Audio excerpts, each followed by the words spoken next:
നമ്മൾ ഒരുപാട് പറഞ്ഞു വെച്ചെന്ന് തോന്നുന്നു. ഞാൻ ഇച്ചിരി വൈറസിനെ കുറിച്ച് പറയാം. വൈറസ് ഒരുപക്ഷെ നമ്മുടെ ശരീരത്തിൽ ഇന്നത്തെ പഠനങ്ങൾ സൂചിപ്പിക്കുന്നത് വൈറസ് നമ്മളെ ബാക്ടീരിയയിൽ നമ്മൾ പറഞ്ഞ കൗണ്ടിനേക്കാൾ കൂടുതൽ വൈറസുകൾ നമ്മുടെ ശരീരത്തിലുണ്ട്. അത് കുടലിലായാലും. വൈറസ് 2 ടൈപ്പ് ഉണ്ട് പ്രധാനമായിട്ടും. ഒരുപാട് type, DNA type, RNA type എന്നൊക്കെ പറയുന്നുണ്ട്. ഒരുപാട് ടൈപ്പുകളുണ്ട്. പക്ഷെ അതിനകത്ത് ഈ ബാക്ടീരിയോഫേജ് എന്ന് പറയുന്ന ഒരു എന്താ ബാക്ടീരിയോഫേജ്? ബാക്ടീരിയോഫേജ് എന്ന് വെച്ച് കഴിഞ്ഞാൽ ബാക്ടീരിയയെ തിന്നുന്ന വൈറസ് ആണ് ബാക്ടീരിയോഫേജ്. അവിടെയാണ് നമ്മുടെ ശരീരത്തിലെ നമുക്ക് ഹാനികരമായ ബാക്ടീരിയയെ നമ്മുടെ ശരീരം എങ്ങനെ നിയന്ത്രിച്ച് നിർത്തുന്നു എന്നുള്ളതിന് ഒരു പരിധി വരെയുള്ള ഉത്തരം നമ്മുടെ ശരീരത്തിലുള്ള ഈ ബാക്ടീരിയോഫേജാണ്. നമുക്കുള്ള പല അസുഖങ്ങളുണ്ടാക്കുന്ന ബാക്ടീരിയകൾക്കും അതിനോട് അനുബന്ധിച്ച് ആ പർട്ടിക്കുലർ സ്ട്രെയിനിനെ നശിപ്പിക്കുന്ന ബാക്ടീരിയോഫേജുമുണ്ട്. അതുകൊണ്ടാണ് നമുക്ക് അസുഖം ഉണ്ടാവാതെ നിൽക്കുന്നതിൻ്റെ ഒരു പ്രധാന കാരണം. ഈ ബാക്ടീരിയോഫേജിൻ്റെ നമ്പർ ബാക്ടീരിയേക്കാൾ കൂടുതലാണ്. നമുക്കറിയില്ല ശരിക്കും പറഞ്ഞാൽ എത്ര ബാക്ടീരിയോഫേജ് ഉണ്ടെന്ന്. ഇത് ഒരു 1900 തുടക്കത്തിലൊക്കെ റഷ്യ, ജോർജിയ, പോളണ്ട് ഈ 3 രാജ്യങ്ങളാണ്. ശരിക്കും ഈ 3 രാജ്യങ്ങളാണ്. അവർ ഇതിനെ ബേസ് ചെയ്ത് ഒരുപാട് സ്റ്റഡീസ് നടത്തിയിട്ടുണ്ട്. എന്നുവെച്ചാൽ ഈ ഇൻഫെക്ഷൻസിനെ കൺട്രോൾ ചെയ്യാൻ വേണ്ടി ഈ ബാക്ടീരിയൽ ഇൻഫെക്ഷൻസിനെ കൺട്രോൾ ചെയ്യാൻ വേണ്ടി ഈ ബാക്ടീരിയോഫേജസ് എന്ന് പറയുന്ന വൈറസിനെ ഉപയോഗിക്കാൻ പറ്റുമോ ഇല്ലയോ. ഫേസ് തെറാപ്പി എന്ന് പറഞ്ഞിട്ട് നമ്മൾ ഗൂഗിളിലൊക്കെ ടൈപ്പ് ചെയ്ത് കഴിഞ്ഞാൽ ഒരുപാട് കഥകളും പിന്നെ അനുബന്ധ കഥകളും ട്രീറ്റ് ചെയ്ത സാഹസിക കഥകളും ഒക്കെ കാണാൻ പറ്റും. പക്ഷേ ഇതെല്ലാം 1940 ഒരു നിന്നുപോയി. അത് കാര്യമായിട്ട് പുരോഗമിച്ചില്ല. എന്താ സംഭവിച്ചത് 1940 നമ്മൾ പെൻസിലിൻ കണ്ടുപിടിച്ചു. അതാണ് വ്യത്യാസം വന്നത്. അതോടെ ഈ സംഭവം തീർന്നു. ഇനി ഇതിൻ്റെ ആവശ്യമില്ല എന്ന് നമ്മൾ വിധി എഴുതി. ഇനി ഇതിൻ്റെ ആവശ്യമില്ല, ഈ ബാക്ടീരിയോഫേജിൻ്റെ ഒന്നും ആവശ്യമില്ല. നമ്മളിതാ കണ്ടുപിടിച്ചു, നമ്മൾ തകർത്തു. എവിടെ തകർന്നു? നമ്മൾ തകർന്നു.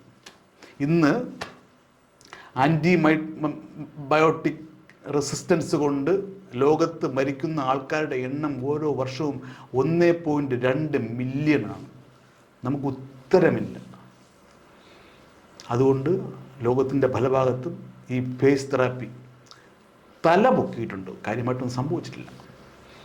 ഞാനൊരു ചെറിയൊരു കഥ പറയാം. 2015 കണ്ടാണെന്ന് തോന്നുന്നു. ഒരു സൈക്യാട്രിസ്റ്റ്, അമേരിക്കയിലെ സാന്റിയാഗോ യൂണിവേഴ്സിറ്റിയിലുള്ള സൈക്യാട്രിസ്റ്റ് ആണ്. പുള്ളിയുടെ പേര് ടോം പാറ്റേഴ്സൺ എന്നാണ്. പുള്ളിയുടെ ഭാര്യ പബ്ലിക് ഹെൽത്തിലെ അവിടുത്തെ ഒരു പ്രൊഫസറാണ്. പബ്ലിക് ഹെൽത്തിലെ പ്രൊഫസറാണ്. പുള്ളിക്കാരത്തിൻ്റെ പേര് സ്റ്റെഫാനി സ്ട്രാത്തി എന്ന് കണ്ടാണെന്ന് ആണ്. ഇവർ രണ്ടും കൂടെ ഈജിപ്തിലെ പിരമിഡ്സും ഒക്കെ കാണാൻ വേണ്ടി ഒരു ടൂർ പോയി. അവിടെ വെച്ച് ഇവർക്ക് ഭയങ്കര ഛർദിൽ, ഒരു ആഫ്റ്റർ എ ക്രൂസ് ഡിന്നർ എന്നൊക്കെയാണ് പറയുന്നത്. ഒരു ഡിന്നർ കഴിഞ്ഞപ്പോഴത്തേക്കും ഛർദിൽ തുടങ്ങി. വയറ് വേദനയായി. വേദന കുറയുന്നില്ല. പുള്ളി അവിടുന്ന് ഞാൻ കഥ ചുരുക്കി പറയാം. അവിടെ നിന്നൊക്കെ എയർലിഫ്റ്റ് ചെയ്ത് ഫ്രാങ്ക്ഫർട്ട് വഴി യുഎസിലെത്തിച്ചപ്പോഴത്തേക്കും തിരിച്ച് അവർക്ക് ഒരു പാൻക്രിയാസിൻ്റെ ഇൻഫ്ലമേഷൻ വന്നിട്ട്, പാൻക്രിയാറ്റൈറ്റിസ് എന്ന് പറയുന്നൊരു അസുഖം വന്നിട്ട്, അതിൻ്റെ ഭാഗമായിട്ട് സെക്കൻഡറി ആയിട്ട് ഒരു അണുബാധ വന്നിട്ട്, സന്തോഷം അറിയായിരിക്കും, പാൻക്രിയാറ്റൈറ്റിസ് വന്നു കഴിഞ്ഞാൽ നമ്മുടെ ശരീരത്തിനകത്ത് ഈ വെള്ളം കെട്ടി നിന്ന് ഫ്ലൂയിഡ് കളക്ഷൻസ്, സ്യൂഡോസിസ്റ്റ് എന്നൊക്കെ പറയുന്ന സംഭവങ്ങളൊക്കെ ഉണ്ടാകും. അത് ഇൻഫെക്റ്റഡ് ആവാം. അതിനകത്ത് അണുബാധ വരാം. ആ അണുബാധ വന്നിട്ട് പുള്ളി ഭയങ്കര സിക്കായി, ഭയങ്കരമായിട്ട് മോശമായി. പുള്ളിയുടെ ഓരോ അവയവങ്ങളും ഫെയിൽ ചെയ്ത് തുടങ്ങി, പരാജയപ്പെട്ടു തുടങ്ങി. മൾട്ടി ഓർഗൻ ഫെയിലിയർ എന്നുള്ള സിറ്റുവേഷനിൽ പോയി. ആ സമയത്ത് പുള്ളിയുടെ ശരീരത്തിൽ നിന്ന്, പുള്ളിയുടെ ഫ്ലൂയിഡിൽ നിന്ന് അവർ കൾച്ചർ ചെയ്ത് ഐസൊലേറ്റ് ചെയ്ത ഒരു ബാക്ടീരിയൽ ഓർഗാനിസം എന്ന് പറഞ്ഞു കഴിഞ്ഞാൽ അസിനിറ്റോബാക്ടർ ബൊമാനി എന്നൊരു ബാക്ടീരിയ. അത് അറിയപ്പെടുന്നത് ആ സമയത്ത് ആ ബാക്ടീരിയയെ കുറിച്ച് അറിയാം, ജനത്തിനൊക്കെ അറിയാം. അത് അറിയപ്പെടുന്നത് the വസ്റ്റ് bacterium ever find on the planet എന്നാണ് ആ സമയത്ത്. പക്ഷേ ഇപ്പോഴല്ലേ, ഇപ്പം അതിനേക്കാൾ കൂടുതൽ സാധനങ്ങളുണ്ട്. അപ്പോൾ ഇതായിരുന്നു അസിനിറ്റോബാക്ടർ ബൊമാനി. ഇതൊരു മൾട്ടി ഡ്രഗ് റെസിസ്റ്റൻറ്റ് ഓർഗാനിസം ആയിരുന്നു. ആ സമയത്ത് ഇനിഷ്യലി പുള്ളിയുടെ ആ ബ്ലഡിൽ ഈ ഓർഗാനിസത്തിന് 3 ആൻറ്റിബയോട്ടിക്സ് സെൻസിറ്റീവ് ആയിരുന്നു. പക്ഷേ ദിവസങ്ങൾ കഴിയുന്തോറും ഈ സെൻസിറ്റീവ് ആയിരുന്ന ആൻറ്റിബയോട്ടിക് തന്നെ റെസിസ്റ്റൻ്റായി. പുള്ളിക്ക് ഒരു ആൻറ്റിബയോട്ടിക്കും അവൈലബിൾ ആയിട്ടുള്ള ഒരു ആൻറ്റിബയോട്ടിക്കും സെൻസിറ്റീവ് അല്ലാതെയായി. പുള്ളിയുടെ കണ്ടീഷൻ വളരെ മോശമായിക്കൊണ്ടിരുന്നു. അങ്ങനെ നമ്മളെ പബ്ലിക് ഹെൽത്ത് എക്സ്പെർട്ടായ നമ്മുടെ ഭാര്യ ടോമിൻ്റെ ഭാര്യ വേറെ ഓപ്ഷൻസെ കുറിച്ച് ചിന്തിച്ചതിൻ്റെ ഭാഗമായി ഫേസ് തെറാപ്പി പുള്ളിക്കാരത്തിൻ്റെ കണ്ടിൽപ്പെട്ടു. പക്ഷേ ഫേസ് തെറാപ്പി എങ്ങുമില്ല. പുള്ളിക്കാരത്തി ലോകം മുഴുവൻ പരതി പിടിച്ച്. ഈ ഫേസ് തെറാപ്പിക്ക് ഒരു പ്രത്യേകത എന്ന് വെച്ച് കഴിഞ്ഞാൽ, നമ്മൾ ആൻറ്റിബയോട്ടിക്സ് ഞാൻ നേരത്തെ പറഞ്ഞ ഒരു കാര്യമുണ്ട്. ആൻറ്റിബയോട്ടിക്സ് കൊടുത്തു കഴിഞ്ഞാൽ അവിടെ ഉള്ള എല്ലാ, ഇപ്പോൾ ഗ്രാം നെഗറ്റീവ് സെൻസിറ്റീവ് ആൻറ്റിബയോട്ടിക് ആണെങ്കിൽ ഗ്രാം നെഗറ്റീവ് ഓർഗാനിസത്തിന് എല്ലാ ഓർഗാനിസത്തിനെയും കൊള്ളും. ഈ ഫേസ് തെറാപ്പി അങ്ങനെയല്ല. ഒരു ഓർഗാനിസം, ആ ഓർഗാനിസത്തിൻ്റെ ഒരു സബ് ടൈപ്പ്, ആ സബ് ടൈപ്പിൽ ഒരു വേരിയൻറ്റ്, ആ വേരിയൻറ്റിന് മാത്രമേ ഇത്. അപ്പം അങ്ങനെയുള്ള ഒരു ഫേജിനെ കണ്ടുപിടിക്കണം. അതൊരു ഈസി ജോബല്ല. പക്ഷേ വിത്ത് ഭയങ്കര ഒരുപാട് പിന്നീട് അന്തർദേശീയമായ പിന്നീട് കൊളാബറേഷനും എഫർട്ടും ഒക്കെ കൊണ്ട്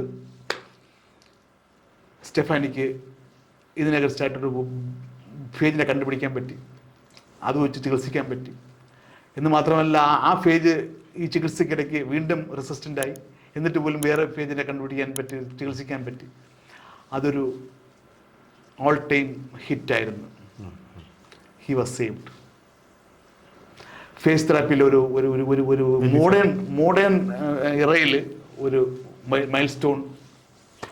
അതിനെക്കുറിച്ച് ഈ ടോം പാറ്റേഴ്സൻ്റെ വൈഫ് ഒരു കഥ എഴുതി, ഒരു ബുക്ക് എഴുതിയിട്ടുണ്ട്, ദ പെർഫെക്റ്റ് പ്രെഡേറ്റർ എന്നാണ് ബുക്കിൻ്റെ പേര്. അപ്പോൾ അത്രയും എഫക്റ്റീവായിട്ടുള്ള സാധനങ്ങളുണ്ട്. പക്ഷേ നമ്മളത് ഇതിൻ്റെ വേറൊരു ഇൻട്രസ്റ്റിംഗ് കാര്യം എന്ന് വെച്ച് കഴിഞ്ഞാൽ, ഈ ഫേജസ് പലപ്പോഴും കാണുന്നത് ഈ ചെളിക്കുണ്ടുകളിലും ഗർത്തങ്ങളിലും പിന്നെ ഏറ്റവും നമ്മൾ അൺഹൈജീനിക് എന്ന് വിചാരിക്കുന്ന സ്ഥലങ്ങളിലാണ് ഈ സാധനം കാണപ്പെടുന്നത്. അവിടെ പോയി കളക്ട് ചെയ്തതിന് ഇതിന് റൈസ് ചെയ്തെടുക്കണം. അപ്പോൾ നമ്മൾ പറഞ്ഞു വന്നത് ഈ ഇത്തരത്തിലുള്ള ഫേജസ് നമ്മുടെ കുടലിനകത്തുണ്ട്. അതും നമുക്ക് ഹെൽത്തും ഇൽനെസ്സും നമുക്കുണ്ടാക്കും. അത് എങ്ങനെയാണ് നമ്മുടെ ശരീരം ഇതിനോട് പ്രതികരിക്കുന്നത് എന്നുള്ളതിനെ ആശ്രയിച്ചിരിക്കും. നമ്മുടെ ശരീരത്തിൽ ഒരുപാട് ആർക്കയുണ്ട്. നമ്മുടെ ശരീരത്തിൻ്റെ ഡാർക്ക് മാറ്റർ എന്ന് പറയുന്ന പല സ്ഥലങ്ങളിലും ചെറുകുടലിനുമൊക്കെ ഓക്സിജൻ വേണ്ടാത്ത സ്ഥലങ്ങളുണ്ട്. ഓക്സിജൻ നമ്മളെല്ലാം ഓക്സിജൻ കൊണ്ട് ജീവിക്കുന്ന ആൾക്കാരാണ്. ഇതിനകത്ത് ഈ പറയുന്ന ആർക്കി എന്ന് പറയുന്ന വിഭാഗത്തിലുള്ള സൂക്ഷ്മജീവികൾക്ക് പലതിനകത്ത് ഓക്സിജൻ കിട്ടിക്കഴിഞ്ഞാൽ ചത്തു. അങ്ങനത്തെ സ്ഥലങ്ങളുണ്ട്. അങ്ങനത്തെ അവയും നമുക്ക് ഗുണമുണ്ടാക്കുന്നതാണ്, ദോഷവും ഉണ്ടാക്കാം. അപ്പോൾ ഈ നമ്മളെന്ന് പറയുന്നത് ഈ സോ കോൾഡ് മനുഷ്യൻ, ഹോമോ സാപ്പിയൻസ് ചിന്തിക്കുന്ന മനുഷ്യൻ, ഈ ചിന്ത എവിടെ നിന്ന് വന്നു ചോദിച്ചു കഴിഞ്ഞാൽ, ഈ കുഞ്ഞന്മാരുടെ ചിന്ത നമ്മൾ എടുത്തു വെച്ച് അഹങ്കരിക്കുന്നതല്ലേ എന്നുള്ളതാണ്.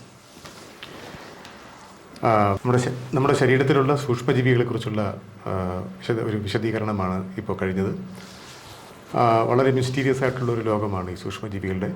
അതിനെക്കുറിച്ചുള്ള പഠനങ്ങൾ തുടരുകയാണ്. ഒരുപക്ഷെ നമ്മുടെ ചികിത്സയും രോഗത്തെക്കുറിച്ചുള്ള നമ്മുടെ ആശയങ്ങളുമൊക്കെ ഒരുപക്ഷെ തിരുത്തി കുറിക്കാൻ പാകത്തിലുള്ള ഒരു രഹസ്യാത്മകമായ ലോകമാണത്. അതിൻ്റെ കൂടുതൽ ഉള്ളിലേക്ക് ശാസ്ത്രലോകത്തിന് പൂർണ്ണമായിട്ടൊരു കാലത്ത് പ്രവേശിക്കാൻ കഴിയും എന്ന് നമുക്ക് പ്രത്യാശിക്കാം. ഈ എപ്പിസോഡ് ഇവിടെ അവസാനിക്കുന്നു. കൂടുതൽ ഈ കുടലിലെ സൂക്ഷ്മജീവികളെക്കുറിച്ചുള്ള അറിവുകളുമായി പുതിയൊരു എപ്പിസോഡിൽ വീണ്ടും നമുക്ക് കാണാം. Thank you.